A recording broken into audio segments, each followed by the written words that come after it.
Fruits خریدے، میوہ کی چیزیں خریدی، اور پھر غلام نوکر چاکر کو بلا لیے، ٹھیلے بلا لیے، اور کہیں ٹھیلوں پر، کہیں لوگوں کی پیٹھ پر، کہیں پہ سروں پہ رکھ کے کھانا پورے پیسے کا لدوایا اور پورے بغداد کے فقیروں میں بانٹنے لگے، بغداد کے سائلوں کو دینے لگے، بغداد کے بھوکوں کو کھلانے لگے، اور پورے پیسے سے بغداد میں لوگوں کو کھانا کھلایا۔ ایک دوست سے ملاقات ہو گئی، اس نے کہا شیخ عبد القادر یہ کیا بات ہے، کل تو بھوکے تھے، آج لنگر چل رہا ہے۔ سرکار غوث پاک فرماتے ہیں یہ لنگر کے پیسے مجھے میری ماں نے بھیجے تھے۔ بولے کائے کے لیے؟ بانٹنے کے لیے؟ فرمایا نا بانٹنے کے لیے نہیں، مجھے خرچے کے لیے بھیجے تھے، 2-4 مہینے میرے خرچے کے پیسے تھے۔ بولے پھر؟ بولے سارے پیسے جو خرچے والے تھے اسے میں نے سامان خرید کر کے بغداد کے غریبوں کو بٹوا دیا ہے۔ اس نے کہا عبد القادر تو عجیب انسان ہے، ارے کل کیا کھائے گا، ارے کچھ تو بچا لیا ہوتا، کل کیا کھائے گا؟ سرکار غوث اعظم فرماتے تم چپ رہو، تمہیں نہیں پتا جو پروردگار عالم ایک دن عبد القادر کو اتنا دے سکتا ہے وہ کل عبد القادر کو بھوکا تھوڑی مار دے گا۔ یہ کس نے کہا کہ ادریس صاحب آپ ڈیک چڑھائیں گے تو چاول کم ہو جائیں گے، مسالے کم ہو جائیں گے، پیسوں سے گوشت آئیں گے، مرغی، تو پھر وہ پیسے نا جب اللہ اتنی طاقت ایک دن دے گا تو پھر انشاءاللہ ہمیشہ کھلانے کی طاقتیں بھی غیب سے دے گا انشاءاللہ۔ سمجھ رہے ہیں؟ اللہ تعالیٰ یہ مبارک سنتوں کو ہم سب کے لیے عملی میدان میں لانے کی توفیق عطا فرمائے۔ کھلا کے کھاؤ گے انشاءاللہ۔ سارے پیسے غوث پاک نے بانٹ دیے۔ غوث پاک درجے محبوبیت سے نکل کر کے درجے عشق تک آ گئے۔ اب جب عاشق بن گئے، عمر ہو گئی 25 سال۔ کتنی؟ 25 سال یہاں تھے اور 25 سال گزاری جنگل میں مدائن کے۔ 25 اسے ملا دیں، 25 اسے ملا لیں تو 50 ہوتے ہیں، اور جب 50 سال عمر پوری ہو گئی تو عاشق بن گئے۔ اب جب عاشق بن گئے تو بغداد کی طرف دیکھ کے بولے اے میرے مولا میں کہاں جاؤں، میرے لیے کہاں حکم ہے، کہاں بزنس، کہاں کاروبار، کہاں پڑھانا، کیا کرنا ہے؟ آواز آئی اے عبد القادر یہ بغداد تیرے لیے۔ بولے نا میرے مولا میں یہاں نہیں رہوں گا، لوگ اچھے نہیں ہیں۔ فرمایا میرے مولا نے اے عبد القادر یہ شہر تیرے لیے۔ بولے میرے مولا میں یہاں نہیں رہوں گا، آواز آئی یہ شہر تیرے لیے۔ بولے میرے مولا مجھے یہ شہر پسند نہیں ہے، یہاں اوباش ٹپوری قسم کے لوگ رہتے ہیں، نشہ خور بہت ہیں، حلال اور حرام کی تمیز نہیں ہے، عورتوں میں بے پردگی ہے، مردوں میں تعیش پرستی ہے، میں اس شہر میں نہیں رہوں گا۔ آواز آئی تجھے اسی شہر میں رہنا ہے، تجھے اسی۔ غوث پاک فرماتے میں مچل گیا۔ جب عاشق بن چکے تھے تو پھر اب درجے محبوبیت پر آنا ہے، اب باتیں ان کی فالو کی جائیں گی۔ کہتے ہیں میرے مولا اگر میں بغداد میں رکوں گا تو پھر میری کچھ شرطیں بھی ہیں تجھے ماننی پڑیں گی۔ کس سے کہہ رہے ہیں؟ اونچی بولو۔ اللہ سے کہہ رہے ہیں، آپ کوتوال سے نہیں کہہ سکتے، دروگا جی سے نہیں کہہ سکتے، ودھائک سے نہیں کہہ سکتے، یہ غوث پاک اللہ سے کہتے ہیں میرے مولا اگر میں اس شہر میں رہوں گا تو میری کچھ شرطیں ہیں۔ آواز آئی بول عبد القادر تیری شرط کیا ہے؟ تو غوث پاک فرماتے ہیں میں نے 70 شرطیں گنائیں۔ کتنی؟ اونچی بولو۔ میں نے 70 شرطیں گنائیں اور اللہ نے میری ہر ایک شرط کو 70 مرتبے کہہ کے قبول کی ہے۔ ایک دن تقریر کر رہے تھے غوث پاک نے فرمایا اے بغداد والو اگر کہو تو بتا دوں ان 70 شرطوں میں ایک شرط کیا تھی؟ لوگوں نے کہا حضور بتا دیں، تو سرکار غوث اعظم فرماتے ان 70 شرطوں میں ایک شرط یہ بھی تھی۔ میں نے کہا اے میرے مولا میری ایک شرط یہ بھی ہے کہ جو مجھ سے محبت کرے بغیر توبہ کے اسے موت نہیں آنی چاہیے۔ اللہ اللہ اللہ اللہ۔ کہو تو دوسری بتا دوں، کسی بتا دوں؟ یہ کتاب میں نہیں ہے، یہ کتاب میں نہیں ہے کہ یہی وہ دوسری شرط ہے، لیکن یہ واقعہ ہے۔ لیکن غوث پاک کے ان 70 معروضات میں ایک یہ بھی ہے۔ غوث پاک کے خادم شیخ بقا بن بطوح غوث پاک کے پیچھے پیچھے چلتے تھے۔ استاد شیخ حماد دباس کے روم میں آئے، اور جب روم میں آئے نا تو سرکار غوث اعظم کے استاد بیٹھے تھے، غوث پاک کھڑے ہو گئے اور کھڑے ہو کر کے آپ نے ادب سے خطبہ پڑھا، اور خطبہ پڑھنے کے بعد تقریر شروع کر دی۔ اور جب تقریر شروع کی تو ٹاپک کیا تھا؟ نماز روزہ نہیں، موت قضا و قدر نہیں، معلوم ہے کیا ٹاپک تھا؟ اپنی ہی ذات۔ اے بغداد والو تمہیں پتا ہے عبد القادر کون ہے؟ اپنے ہی بارے میں غوث پاک نے بڑی بڑی بڑی بڑی باتیں کی اور دیر تک کی۔ تقریر جب ختم ہوئی تو آپ کے استاذ نے کہا عبد القادر ادھر آؤ۔ جب غوث پاک اپنے استاذ کے پاس گئے تو استاد شیخ حماد نے کہا عبد القادر تجھے پتا ہے بہت اوور بولتے ہو۔ ان کے استاذ نے کہا بہت اوور بولتے ہو، اپنے بارے میں کوئی اس قسم کی باتیں کرتا ہے، میں یہ ہوں، میں وہ ہوں، میں وہ ہوں، میں وہ ہوں۔ سن عبد القادر تجھ سے اللہ میدان محشر میں تجھ سے بھی اللہ سوال کرے گا، سنبھل کے بولا کرو۔ فرماتے ہیں استاد اے عبد القادر اللہ تجھ سے بھی مواخذہ کرے گا، گرفت کرے گا۔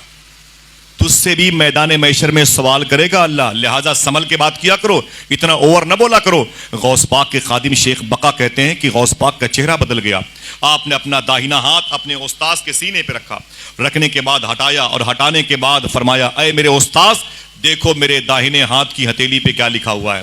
دیکھنا کتنے لوگ سبحان اللہ کہتے ہیں۔ تو شیخ حماد دباس کہتے ہیں میں نے شیخ عبد القادر کے داہنے ہاتھ کی ہتھیلی کو دیکھا تو اس میں لکھا ہوا تھا اے حماد دباس اللہ فرماتا ہے میں عبد القادر سے میدان محشر میں کوئی سوال نہیں کروں گا۔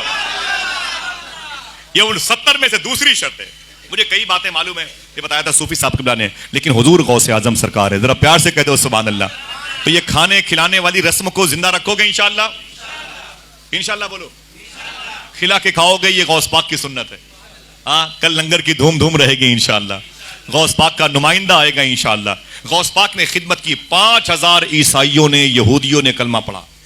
غوث پاک کی بات کروں گا تو 6-7-8 گھنٹے میں ختم ہوتی ہیں، لیکن باتیں آخری ہیں، ٹھیک۔ حضور غوث اعظم سرکار کے ہاتھوں پہ کلمہ پڑھنے والوں کی تعداد 5000 ہے۔ کتنی؟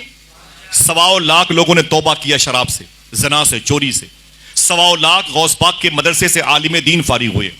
ہفتے میں 2 تقریر غوث پاک میدان میں کرتے تھے، ہر تقریر میں 400 لوگوں کو اللہ اپنا ولی بناتا تھا، 400 جنازے اٹھا کرتے تھے۔ انسانوں کی تعداد 70,000 کے آس پاس ہوتی تھی، جنات اس سے زیادہ ہوتے تھے، اور فرشتے کتنے ہوتے تھے؟ یا تو آپ گن کے بتائیں یا مجھ سے سن لیں۔ سرکار غوث اعظم فرماتے ہیں انسان 70,000 سے زیادہ ہوتے تھے۔ میری کرسی لگتی تھی باب الشیخ میں، اور باب حلب تک 2.25 کلومیٹر دور تک لوگ بیٹھتے تھے، ٹھیک۔ 70,000 کا مجمع ہوتا تھا، جنات اس سے زیادہ ہوتے تھے، اور فرشتے غوث پاک فرماتے کبھی کبھی میں تقریر کے بیچ میں اپنا سر اٹھاتا آسمان کی طرف تو اتنے فرشتے آسمان کے نیچے زمین کے اوپر ہوا میں اڑتے ہوئے لٹکے ہوئے میری تقریر کو سنتے رہتے تھے کہ مجھے آسمان دکھائی نہیں دیتا تھا۔ یہ غوث پاک کی تقریر سننے والے لوگ ہیں، ہر ولی آتے تھے۔ دیکھنا کتنے لوگ بولتے ہیں سبحان اللہ۔ غوث پاک کی تقریر سننے کے لیے ہر ولی آتا تھا، ولی ہی نہیں رسول بھی آتے تھے، رسول ہی نہیں رسولوں کے سردار بھی آتے تھے۔ میرا امام کہتا ہے ولی کیا، مرسل آئے خود حضور آئے، وہ تیری واس کی محفل ہے یا غوث۔ یہ سیدنا شیخ عبد القادر جیلانی کا مرتبہ ہے۔ ولیوں کی پوسٹنگ کرواتے ہیں خواجہ خضر، کیا نام ہے؟ خواجہ خضر، ولیوں کی پوسٹنگ کرواتے ہیں۔ وہ سینی کے قطب کو اٹھایا تو بھیج دیا مورت گنج، وہاں کے ابدال کو اٹھایا تو الہ آباد بھیج دیا، الہ آباد کے اوتاد کو اٹھایا تو کانپور بھیج دیا، وہاں کے مرزوق کو اٹھایا تو لکھنؤ بھیج دیا۔ خواجہ خضر ولیوں کی پوسٹنگ کرتے ہیں۔ کسی نے پوچھا اے خواجہ خضر ولیوں کی پوسٹنگ کرتے ہو اللہ کے حکم سے، کبھی کوئی ایسا ولی ملا جس نے تمہیں حیرت میں ڈالا ہو؟ کہتے ہیں ہاں بھائی ایک ملا۔ آپ سمجھ گئے ہوں گے وہ ایک کون ہوگا؟ ہاں بولے وہ کیسے؟ تو خواجہ خضر کہتے ہیں میں زمین سے اڑا، یہ مشاہداتی دنیا ہے، اسے ناسوتی دنیا کہتے ہیں۔ عالم ناسوت، عالم جبروت، عالم ہاہوت، عالم ملکوت، عالم ہاہوت، یہ دنیا کے نام ہیں جو پردے غیب میں ہیں۔ تو خواجہ خضر کہتے ہیں میں ادھر سے نکلا تو سوچا کہ عالم لاہوت، جبروت، ہاہوت ہو لوں، لیکن جب میں اڑا نا تو جہاں سے دنیا ختم ہوتی ہے اس کے آخری کنارے پر ایک ٹاپو پر جزیرے پر ایک آدمی چادر اوڑھے لیٹا ہوا تھا۔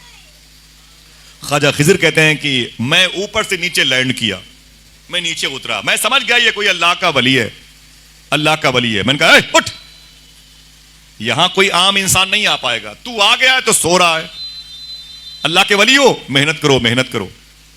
اگر تم عام مومن ہوتے تو صالحین میں آ جاتے، اگر تم صالحین میں ہو تو پھر ولی بن جاؤ، ولی ہو تو اللہ کے جلوے دیکھو، بکھر جاؤ تو مرزوق بن جاؤ، سمجھ جاؤ تو سالک بن جاؤ، سالک ہو تو آگے بڑھو، اوتاد بن جاؤ، ابرار بن جاؤ، ابدال بن جاؤ، غوث بن جاؤ، قطب بن جاؤ، خضر کے مقام۔ یہ کیا سوتے ہو یار، یہ دنیا سونے کی، اٹھ۔ خواجہ خضر کہتے ہیں اللہ کی بارگاہ سے آواز آئی اے خضر سنبھل کے سنبھل کے سنبھل کے۔ میں نے کہا میرے مولا یہ کون ہے؟ آواز آئی سن خضر تو جس سے محبت کرتا ہے وہ میں ہوں، تو جس سے محبت کرتا ہے وہ میں ہوں، اور میں جس سے محبت کرتا ہوں یہ وہ ہے، اس کا نام شیخ عبد القادر جیلانی ہے۔ اللہ اللہ، میرا امام کہتا ہے سکر کے جوش میں جو ہے وہ تجھے کیا جانے، خضر کے ہوش سے پوچھے کوئی رتبہ تیرا۔ میرا شیخ فرماتا ہے جس نے مجھے یاد کیا بخش دیا جائے گا۔ ذرا ہاتھوں کو اٹھا کے بولے سبحان اللہ۔ جس نے مجھے یاد کیا بخش دیا جائے گا، جس نے میرے بارے میں اچھا گمان رکھا بخش دیا جائے گا، جس نے مجھے تصور میں بسایا وہ سمجھ لو کہ نیکیاں کرنے میں لگا ہوا ہے. سنو بغداد والوں، ولایت جس کو لینے کے لیے لوگوں کی عمریں گھس جاتی ہیں، غوث پاک فرماتے ہیں ولایت میرے گھر کی کھوٹی پہ ٹنگی رہتی ہے. ولایت میرے گھر کی کھوٹی پہ ٹنگی رہتی ہے. جس کو چاہتا ہوں اتار کے دے دیتا ہوں، اور جس کی چاہتا ہوں اتار کے ٹانگ دیتا ہوں. اللہ اللہ. فرماتے ہیں میرے دادا نے فرمایا تھا من زار قبری وجبت لہو شفاعتی. میں نے اپنے دوستوں کو بتایا ابھی بغداد میں 3 دن پہلے، میں نے کہا سنو غوث پاک نے یہاں کھڑے ہو کے ارشاد فرمایا، میرے دادا نے ارشاد فرمایا ہے کہ من زار قبری وجبت لہو شفاعتی، جس نے میرے روزے کی زیارت کی اس پر میری شفاعت واجب ہے. غوث پاک فرماتے سنو بغداد والو، یہ میرے دادا نے فرمایا جس نے روزے رسول میرا دیکھا، میرا دربار دیکھا، اس پر میری شفاعت کمپلسری واجب ہو گئی. اور میں ان کا بیٹا عبد القادر کہہ رہا ہوں جو میری اس گلی سے گزر جائے گا اس پر میری شفاعت واجب ہے. اللہ اللہ، کیا شان ہے سیدنا شیخ عبد القادر جیلانی کی. 2005 میں انتقال کیے مفتی عبد الکریم بیاروی. بیارہ میں 1.5 لاکھ اولیاء لیٹے ہوئے ہیں، ایران کے بارڈر پر ہے، کرکوک کے قریب. یہ صدام حسین شہید کے مکانات کے آگے موصل کا علاقہ ہے بیارہ شریف. محدث عراق مفتی عبد الکریم بیاروی بہت بڑے بزرگ ہیں، ان کی مدار شریف پر مجھے وہ لے گئی تھی جن کا نام تھا فاطمہ خالہ.